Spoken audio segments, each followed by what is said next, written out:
Good morning and welcome to Rising. Welcome back from the weekend. It's over, sadly, but we are hoping that you're happy to be with us this Monday morning. And by us, I mean myself and Batya Ungar-Sargon. It's lovely to see you, Batya.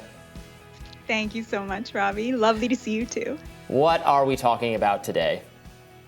So we're really excited to have Representative Ro Khanna joining us later to talk about all things Twitter files.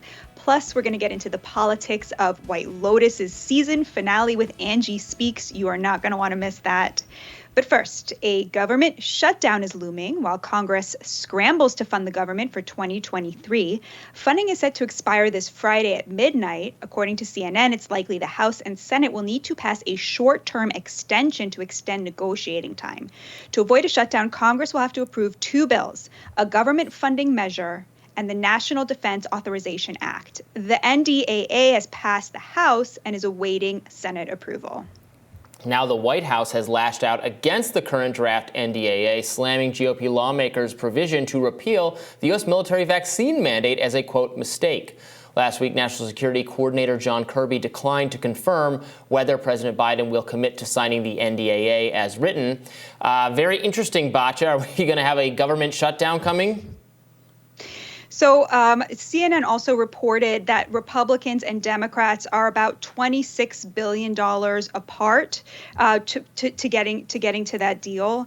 And Robby, I'm sure you're with me on this. I can't help but think of the $100 billion we sent to Ukraine in this context. Yeah. Like, why is it so easy for them to agree on spending something that seems so far afield from the American national interest? And then when it comes to things we actually need in this country, they're squabbling over $26 billion. That's really what stood out to me. It's an indictment of how reckless our spending is that $26 billion isn't even that much. Now they're only $26 billion apart. It's not even a big deal. So obviously, look, this is no way to run a government. It's absurd that we do this every couple months. The whole, will the government shut down? And me being someone who thinks there are aspects of the government that could be defunded or their resources allocated more effectively, having it randomly, all go down at once because our legislators are too incompetent and too partisan to make the system work is just terrible. It exhausts people's efforts. It's inefficient because government employees, you have to prepare every time this happens. I know people who work in the government. It means they have to come up with contingency plans for what they're going to do if this happens. So it's wasting a gazillion man hours to try to figure out what will happen. And it's embarrassing that a country as wealthy and stable as ours does this every few months. It's totally ridiculous. And I think also, there's a lot of agreement, I think, among Americans about things that they would be happy to see the government spending money on.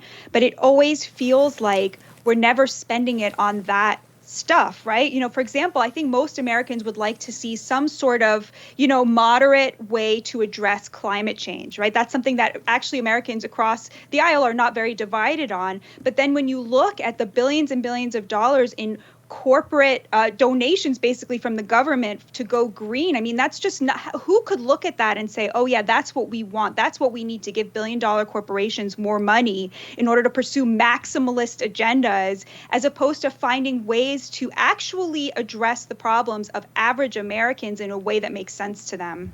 And how do you feel about the elimination of this vaccine requirement for military service people? We talked about it, or Brianna and I talked about it a little bit last week, and I think, it makes perfect sense to get rid of this requirement at this point. Military service people are a little different than private employees, obviously, even some other public employees, in that they have to remain physically fit. It filters to some degree for physical fitness. They're required. They have to do what the government tells them to do. They're supposed to follow orders and respect authority, etc. But it just makes no sense to me to require a vaccine on these people that is not whatever other benefit it has in terms of severe disease and death is clearly not preventing outbreaks of COVID, so that that would be the justification that, well, in the barracks you don't want everybody to get sick at once, so everybody's got to be vaccinated to stop that. We know it doesn't work like that. So I can't see what the justification is, what the argument is for forcing whatever small minority of military service people who don't want to get a vaccine or maybe don't want to get boosted for the 18 millionth time, saying, no, you can't serve our country unless you do that. I think it makes no sense, and it's the most easiest, sane thing in the world to strip out that requirement. I hope. I can't imagine the Biden administration will fight it. They don't like it, apparently. They want to keep it in there, which is is kind of telling, but they should let that one go without a fight.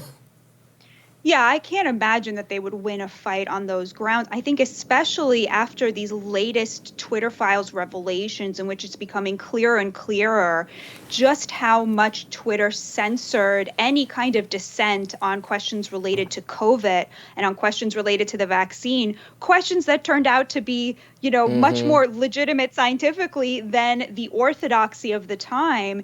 It seems crazy that the people who made decisions based on what was right for them, that we now know, like you said, vaccinated people can spread it just as much as unvaccinated, to be enforcing this still. It just feels like, what are we, still in 2020? It's insane. And I'll just say one more thing about that. I noticed a similarity in how the kind of liberal left Twitterati have been reacting to the Twitter files, very similar to how they reacted to COVID.